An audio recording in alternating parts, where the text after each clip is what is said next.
کوئی شوگر کی پٹی بھی باندھ نہیں تھا. حضرت ایوب 18 سال بیمار رہے.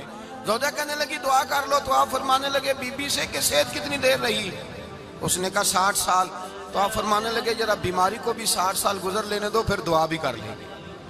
یہ دعا کی اللہ، یہ لفظ کہے اللہ نے صحت دے دی، تندرستی آ گئی. ایک دن گھر میں بیٹھے بیٹھے زوجہ کہنے لگی کہ ایوب یہ بتاؤ دکھ اچھے کہ سکھ؟ آپ فرمانے لگے سارے دن ہی اللہ کے ہیں پر دکھ بڑے اچھے تھے. مجھ سے پوچھو تو دکھ بڑے اچھے تھے. کہا کس طرح؟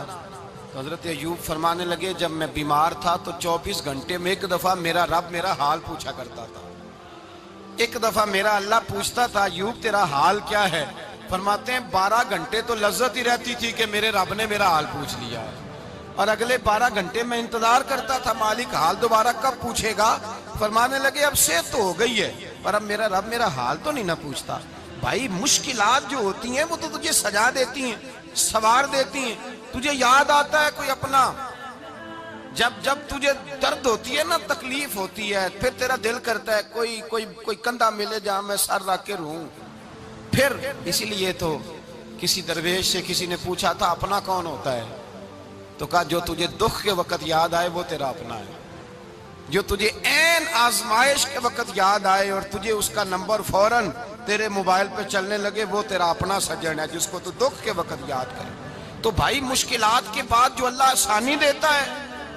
حضرت ابراہیم کو آگ میں بھی پھینکا گیا، حضرت ابراہیم علیہ السلام کو ستایا بھی گیا، نکالا بھی گیا، لیکن جب ان مشکلات سے گزرے تو میرا رب فرماتا ہے وَإِذِ ابْتَلَىٰ إِبْرَاهِيمَ رَبُّهُ بِكَلِمَاتٍ فَأَتَمَّهُنَّ قَالَ إِنِّي جَاعِلُكَ لِلنَّاسِ إِمَامًا. کہا جب ابراہیم پورے اترے تو پھر ہم نے انہیں امام بنا دیا. یا اللہ کس طرح کی امامت دی؟ فرمایا میں نے اتنی اعلیٰ شان عطا کی ہے کہ اپنے لاڈلے رسول کو جناب ابراہیم کی نسل میں پیدا فرما دیا ہے. میں نے مصطفیٰ کو ان کی نسل میں پیدا کر دیا، قیامت تک کے لیے ان کا وقار بڑھا دیا. اللہم صلی علی محمد وعلی آل محمد کما صلیت علی ابراہیم وعلی آل ابراہیم. ان کی عظمت بڑھا دی اس لیے کہ جب وہ آزمائش سے گزر کر کے آئے پھر جو آسانی دی. میرے نبی پاک صلی اللہ علیہ وسلم نے دین ابراہیمی کی بہت ساری چیزوں کو رکھا. کہا میں ملت ابراہیمی پہ ہوں. جب کوئی مشکلات کو عبور کر کے آتا ہے، جب کوئی تکلیفیں سہ کر کے آتا ہے، اس کے لیے جو اجر ہوتا ہے، اس کے لیے جو پھر اللہ کتنی ذرا بڑی توجہ کیجئے گا. لوگ سمجھتے ہیں فلاں آدمی مشکل میں ہے تو شاید مشکل میں ہی رہے گا، فلاں آزمائش میں ہے تو شاید میرا اللہ فرماتا ہے ایک مشکل دے کے میں 2 آسانیاں بھی دوں گا. تم مشکل دیکھ رہے ہو، مشکل نہ دیکھو، وہ جو اس کو بعد میں آسانی آنے والی ہے، اور ڈبل جو میں اس پر نعمت کرنے والا ہوں اس کو دیکھو. حضرت یوسف کو بھائیوں نے کنویں میں ڈال دیا تھا، اور جب کنویں سے نکلے تو مصر کے بازاروں میں بکے، اور پھر زلیخا نے الزام لگایا تو حالات بگڑ گئے. حضرت یوسف کو جیل جانا پڑا. کتنی کٹھن زندگی تھی، لیکن میرے مالک کو کچھ اور ہی منظور تھا. کنویں میں گرنے والے، بازار میں بکنے والے، جیل میں جانے والے، الزام لینے والے جناب یوسف کو رب کریم نے اسی مصر کا بادشاہ بنا دیا. اللہ پاک نے اسی مصر کا حکمران بنا دیا. یاری تیری سونا ہے پر ازمیشاں تیریاں اگ. اے سونا پرکھیا جاوندا ہی پہلو نال اگاں دے لگ. اس کے لیے تھوڑا سا جتن کرنا پڑتا، تھوڑے کٹھن حالات سے گزرنا پڑتا، تھوڑی آزمائشوں کا روپ دیکھنا پڑتا. ہم چاہتے ہیں کہ ہمیں چھیڑے کوئی نہ کوئی تکلیف نہ آئے، کوئی آزمائش. یہ ہو نہیں سکتا میرے بھائی. نامی کوئی بغیر مشقت نہیں ہوا. 100 بار جب عقیق کٹا تب جا کر نگی ہوا. ہم چاہتے ہیں کہ ہمیں کچھ بھی دقت نہ آئے، مشکلات نہ آئے. اور مشکلات تو انسان کو سنوارتی ہیں بھائی، وہ تو نکھارتی ہیں. کبھی پوچھا کرو جا کر کے کسی گندم کے دانے سے کہ تو کہاں سے ہو کے آیا ہے، کہاں سے نکل کے آیا ہے، تو وہ بتلائے گا کہ بڑے مشکل مراحل سے گزرا ہوں اور پھر اللہ نے مجھے طاقت دی ہے کہ میں انسان کے وجود کا حصہ بناؤں. تو بھائی کٹھن مراحل، آزمائشیں، تکلیفیں یہ انسان کو بڑا انسان بنا دیتی، یہ اس کے لیے ترقیوں کا پیش خیمہ ہوتی. ہمارے جوان پریشان ہو جاتے ہیں عورتیں خاص کر کے اس بات پہ توجہ کریں، وہ بڑی جلدی غم لے جاتی ہیں، وہ کہتی ہیں جانے میرا کچھ ہوگا ہی نہیں، جانے میرا کچھ ہو ہی نہیں سکتا۔ میرے بھائی درجنوں اور بیسیوں لوگ ایسے ہیں جن کی اولادیں نہیں تھی لیکن نام ان کا ان سے بھی زیادہ ہے جو بڑے بڑے صاحب اولاد۔ حضرت خواجہ معین الدین اجمیری کو جانتے ہیں آپ لوگ؟ نہیں، جو جانتے ہیں وہ بولیں۔ جانتے ہیں جی؟ لو جی، کافی سارے جانتے ہیں، تھوڑے جی رہ گئے نا۔ جانتے ہیں نا خواجہ صاحب کو؟ ان کے کسی بیٹے کو جانتے ہوں؟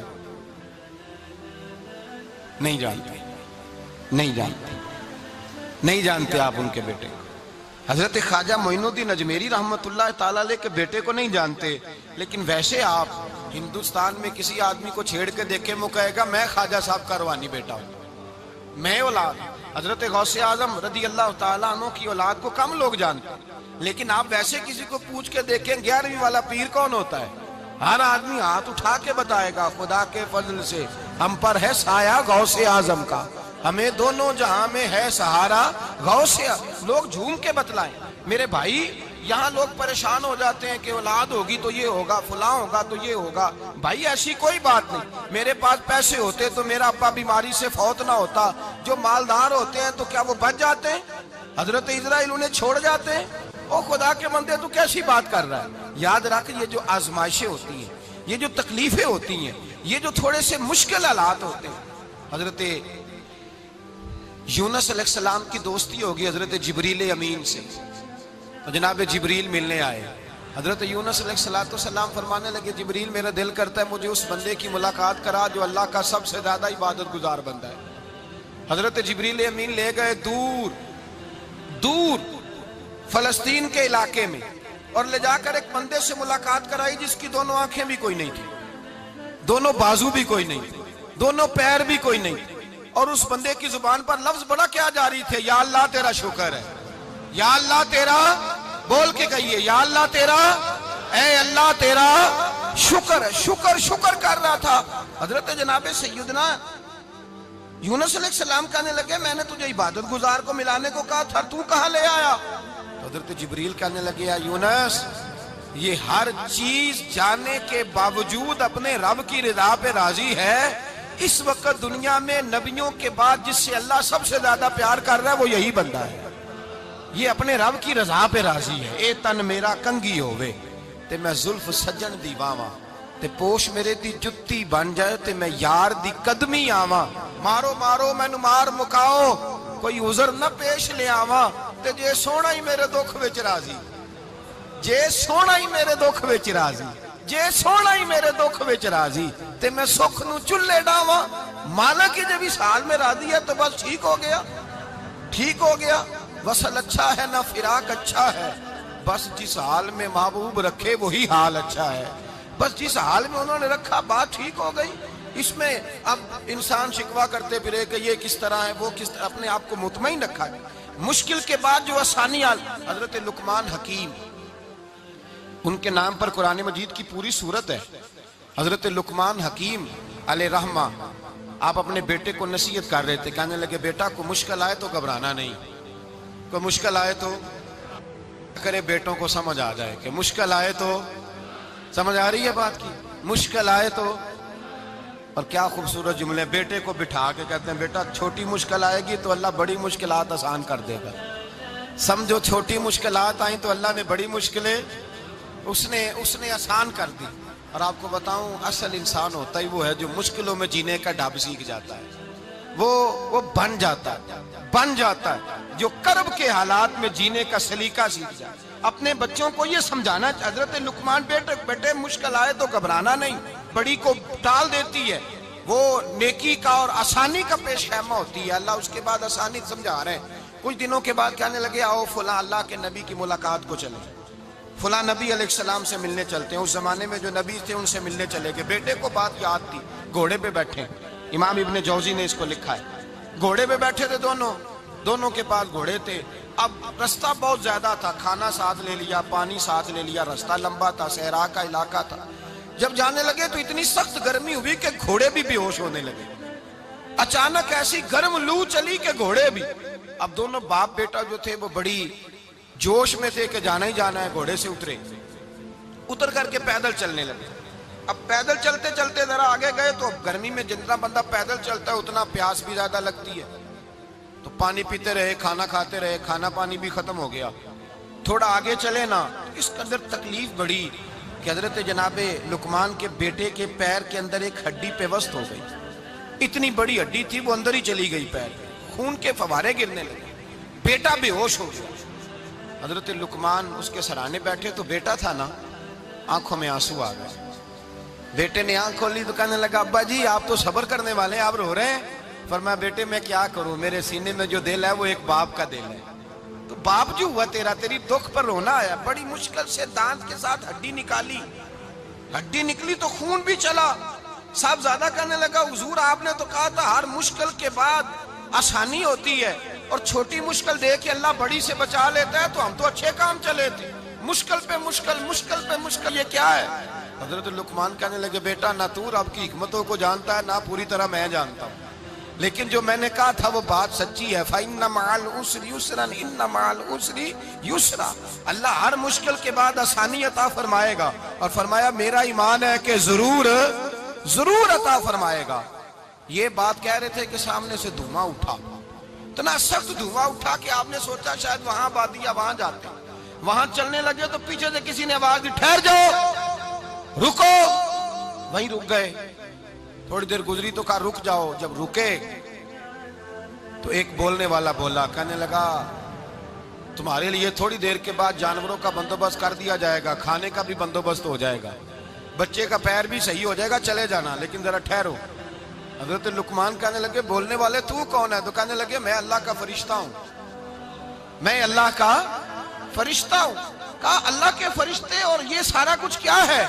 تو فرشتہ کہنے لگا اصل بات یہ ہے کہ سامنے بستی پر مجھے عذاب نازل کرنے کا حکم ملا تھا، آپ بڑی تیزی سے آ رہے تھے، میں نے رب سے دعا کی کہ اللہ اس باپ بیٹے کی غلطی کوئی نہیں، مہربانی فرما۔ رب نے پہلے آپ کو صحرا میں الجھایا، پھر میری دعا کی برکت سے آپ کے گھوڑے ٹھہر گئے، پھر میری دعا کی برکت سے آپ کا پانی ختم ہوا، پھر میری دعا کی برکت سے آپ کے بیٹے کو زخم آیا، پھر میری دعا کی برکت سے سامنے سے دھواں اٹھا۔ فرمایا یہ جو تمہیں مشکل پہ مشکل آ رہی تھی، یہ تو میرا رب تمہیں عذاب سے بچانا چاہ رہا تھا، یہ جو تمہیں مشکل پر مشکل آ رہی تھی تو میرا مالک تمہیں عذاب سے بچا رہا تھا، تم سمجھ نہیں رہے تھے۔ حضرت لقمان نے بیٹے کی طرف دیکھا تو بیٹے کہنے لگے ابا جی بات بالکل سچی ہے، افضل الذکر لا الہ الا لا الہ الا، اور پھر پڑھنے لگے حسبنا اللہ و نعم الوکیل نعم المولا و نعم النصیر، یہ ورد ہونے لگے۔ بھائی جب تجھے مشکل آتی ہے، آزمائش آتی ہے، تو اس وقت سمجھتا ہے پتہ نہیں میرے ساتھ کیا بننے لگا ہے۔ اللہ تبارک و تعالیٰ چھوٹی مشکل دے کے تجھے بڑی سے محفوظ رکھتا ہے، چھوٹی بیماری دے کے تجھے بڑی سے محفوظ رکھتا ہے۔ بلکہ میں ایک دفعہ ایک تکلیف میں، ایک آزمائش میں مبتلا ہو گیا، تو میں نے اپنے حضرت سے کہا کہ حضور سارے دکھ کٹھے ہی آ گئے، کیا کیا جائے؟ تو آپ فرمانے لگے بڑے خوش نصیب ہو، جوانی میں اللہ نے دکھ دے دیے، بڑھاپے میں آئے تو برداشت نہیں ہوتے، یہ تو بڑے وقت پہ آ گئے، شکر ادا کرنا چاہیے، اس زمانے میں برداشت نہیں ہوتے، اب آسانی ہے، ان کو برداشت کرو، ہمت کرو۔ میرے بھائی یاد رکھیں آزمائشیں، تکلیفیں آپ کو بڑا کرنے کے لیے آتی ہیں۔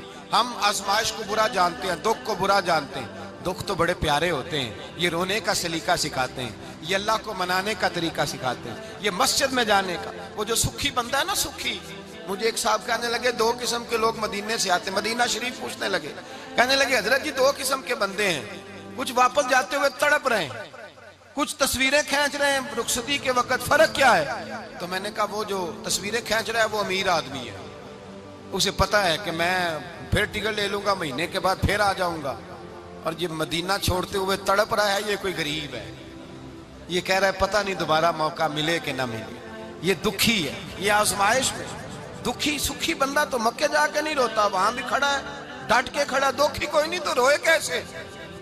روئے کیسے؟ دکھیے دی گل دکھیا ہی جانے، دکھیے دی گل، کیا خوبصورت لفظ ہے میاں صاحب کی، اور لفظوں میں حسن دیکھے کہنے لگے دکھیے دی گل، اے دکھیا ہی جانے تے سکھیے نو کی خبراں، تے یار جنہاں دے موت نے مارے روندے نہیں تک تک قبراں. یہ مشکل مرحلہ ہوتا ہے. جب انسان تکلیف میں ہوتا ہے پھر اسے احساس ہوتا ہے. اور تکلیف والے کو ہی تکلیف والے کی تکلیف کا احساس ہوتا ہے. جب آپ کو اللہ مشکل دیتا ہے تو سمجھ لیں رب آسانی دینا چاہ رہا ہے. جب تیز دھوپ آتی ہے تو سمجھ لیں اللہ گرم ہوا گزار کے ٹھنڈی بارش برسانا چاہ رہا ہے. اور جب چاروں طرف سے گھٹن ہو، پنجابی میں کہتے ہیں گمہ لگ جائے، تو پھر سارے بول کے کہتے ہیں اب جو طوفان آئے گا وہ سختی آئے گا. اس لیے کہ گھٹن جتنی زیادہ ہوتی ہے پھر فضل بھی اتنا. جن لوگوں نے تکلیفیں زیادہ سہی تھی رب نے عزتیں بھی زیادہ ہی عطا فرمائی. جن لوگوں نے تکلیفیں زیادہ سہی نا انہیں اللہ نے درجہ بھی. حضرت بلال حبشی نے بڑی تکلیف سہی، مارا کرتا تھا امیہ، بڑا مارتے تھے. اتنا مارتے تھے کہ موٹے، آپ نے کبھی دیکھے ہیں دیہاتوں میں موٹے موٹے پائے ہوتے تھے چار پائیوں کے، موٹے موٹے پان کی چار پائیاں اور بڑی چار پائیاں کافر بچھا کے بیٹھ جاتے اور حضرت بلال حبشی کے پیر ان کے نیچے رکھ دیتے، ہاتھ ان کے نیچے رکھ دیتے، آگ لوہا گرم کر کے اس کے اوپر ننگے بدن لٹا دیتے. مکے نے بڑی آزمائشیں دیکھی، پھر اسی مکے نے مدینے نے عجیب رنگ دیکھا کہ میرے نبی معراج سے واپس آئے اور حضور نے عظمت دی. فرمایا بلال یار تیرا بڑا مقام ہے، تو مدینے میں چل رہا تھا اور میں جنت میں تیرے قدموں کی آواز سن رہا تھا. کتنا تیرا مقام ہے، کتنا تیرا درجہ ہے، میں وہاں تیرے چلنے کی آواز سن رہا تھا. حضرت ابو بکر صدیق رضی اللہ تعالیٰ عنہ نے اس زمانے میں حضور کی نوکری کی جب دوسرا جانثار کوئی نہیں تھا. سارے لوگ تانے دیتے، کہتے ابو بکر تو اکیلا ہی سیاںا ہے، سارا مکہ مخالفت کرتا ہے، تو جان ہی نہیں چھوڑتا، سارا زمانہ مخالفت کرتا. ابو بکر صدیق نے مال بھی دیا، جان بھی دی، شہزادی حضرت عائشہ بھی دی حضور کی خدمت میں، ہر چیز لٹا دی. دنیا کو پتا اس دن چلا جس دن میرے رسول پاک صلی اللہ علیہ وسلم مسجد نبی میں بیٹھے تھے، درجنوں صحابہ تھے. حضور نے فرمایا ابو دردہ کو تو بلاؤ. جناب ابو دردہ حاضر ہوئے تو کہتے ہیں حضور کا چہرہ دیکھا تو ناراضگی ہے چہرے پہ. میں نے دیکھتے ہی کہا حضور آپ مجھ سے ناراض ہیں؟ حضور نے فرمایا ہاں میں ناراض ہوں. جب یہ لفظ کہے تو میں کانپنے لگا، حضور ناراض ہو گئے. میں نے کہا یا رسول اللہ میری غلطی. تو نبی پاک نے فرمایا تو میرے ابو بکر کی عظمت نہیں جانتا؟ حضور جانتا ہوں. حضور کیا ہوا؟ نبی پاک نے فرمایا کل تو گلی میں گزر رہا تھا، ابو بکر بھی گزر رہا تھا، تو نے سوچا ہی نہیں تو میرے ابو بکر کے آگے آگے چل رہا تھا؟ یہ خیال ہی نہیں آیا، تجھے پتا نہیں کہ جس نے میرے ساتھ نیکی کی میں نے بدلہ چکا دیا ہے. ابو بکر کا بازو تھام کے اللہ کی بارگاہ میں لے جاؤں گا، میرا رب بھی اسے بدلے عطا فرمائے گا. یہ عظمت، یہ شان، یہ بلندی اور رفعت مشکلات سے گزرنے کے بعد ملی. میرے نبی پاک صلی اللہ تعالی علیہ وسلم کے ساتھ مولا کائنات شیر خدا حضرت علی نے 9 سال کی عمر سے وفات شروع کی اور تا دم آخری حضرت علی نے وفا کی مصطفیٰ سے. کٹھن مراحل سے گزرے، کٹھن مراحل سے. حضرت علی کہتے ہیں میں ہر جنگ میں ہر جہاد میں ساتھ تھا، پر جس دن مکے اور مدینے سے آنے والوں کو حضور بھائی بھائی بنا رہے تھے، مہاجر اور انصار کو بھائی بھائی بنا رہے تھے. فرماتے ہیں میں تنہا کھڑا تھا، کوئی کسی کا بھائی بن گیا، کوئی کسی کا بھائی بن گیا، میں اکیلا کھڑا تھا اور میں سوچ رہا تھا کہ یار میں کدھر جاؤں. کہتے ہیں میں اس حد تک آیا کہ میرے آنسو بہنے لگے، لیکن میری مشکلات کو آسانی تب ملی جب مدینے کے چاند دھیرے سے اٹھے، میرے قریب آئے، میرا بازو تھاما اور فرمایا علی باقی سارے بھائی بھائی بن گئے ہیں، انت اخی فی الدنیا والآخرہ، تو میرا بھائی ہے، دنیا میں بھی میرا بھائی ہے، قیامت کے دن بھی میرا بھائی ہے. حضور نے اعزاز دیا اور غدیر خم کے موقع پر حضرت علی کا بازو تھام کے کھڑا کر کے حضور نے فرمایا من کنت مولا ہوں فہذا علی مولا. فرمایا جس کا میں مولا ہوں اس کے علی بھی مولا ہے. محبوب پاک سید عالم صلی اللہ علیہ وسلم نے جن لوگوں نے مشکلات برداشت کی پھر ان کو اعزاز ملا، ان کو درجے ملے، ان کے لیے جو آسانی. حضرت عثمان غنی نے صحابہ میں سب سے زیادہ مظلومیت کاٹی، سب سے زیادہ مظلومیت. 40 دن پانی بند رہا، کھانا بند رہا، تکلیف اور آزمائش کا وقت ہوا.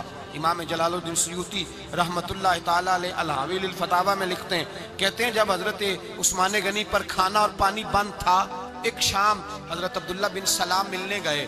اس شام، اس صبح جس شام حضرت سیدنا عثمان غنی شہید ہوئے، جناب عبداللہ ابن سلام کہنے لگے عثمان تیرا کیا حال ہے، کس پوزیشن میں ہے؟ کہتے ہیں جناب عثمان غنی کہنے لگے عبداللہ آج میں بڑا سکھ میں ہوں. کہا 40 دن بیت گئے, کھانا نہیں آیا, پانی نہیں آیا, تو آج کیوں سکھی ہو؟ فرمانے لگے آج مدینے کی سامنے والی گلی میں میں نے مصطفیٰ کا دیدار کیا ہے. اور نبی پاک صلی اللہ علیہ وسلم نے فرمایا عثمان اگر تو کہے تو تیرے لیے پانی کا بندوبست کر دیا جائے, تیری مشکل آسان ہو جائے, اور اگر تو کہے تو تیرے لیے وہ آسانی کی جائے کہ آج تو میرے پاس آ کے روزہ افطار کر لے. تو حضرت عثمان غنی کہنے لگے میں نے مصطفیٰ سے عرض کیا حضور مجھے یہاں کا سکھ نہیں چاہیے, مجھے وہ آسانی چاہیے جو آپ کے پاس افطار سے ملے گی. فرمانے لگے آج میں رخصت ہو جاؤں گا, افطار رسول اللہ کے پاس کروں گا. حضرت عبداللہ ابن سلام فرماتے ہیں پھر اس شام حضرت عثمان شہید ہو گئے. لوگ کہنے لگے عثمان شہید ہو گئے, اور میں کہنے لگا نہیں, انہوں نے جا کے نبی پاک کے دسترخوان پہ روزہ افطار کر لیا ہے. روزہ افطار بھائی پھر بعد میں جو آسانی ملی ان لوگوں, جو ان لوگوں کو درجات نصیب ہوئی. کٹھن حضرت عبداللہ مزنی حضور کے غلام تھے, قبیلہ مزن کے رہنے والے, والد فوت ہو گئے, چچا نے پالا تھا, اسلام قبول کر لیا. چچا اسلام کا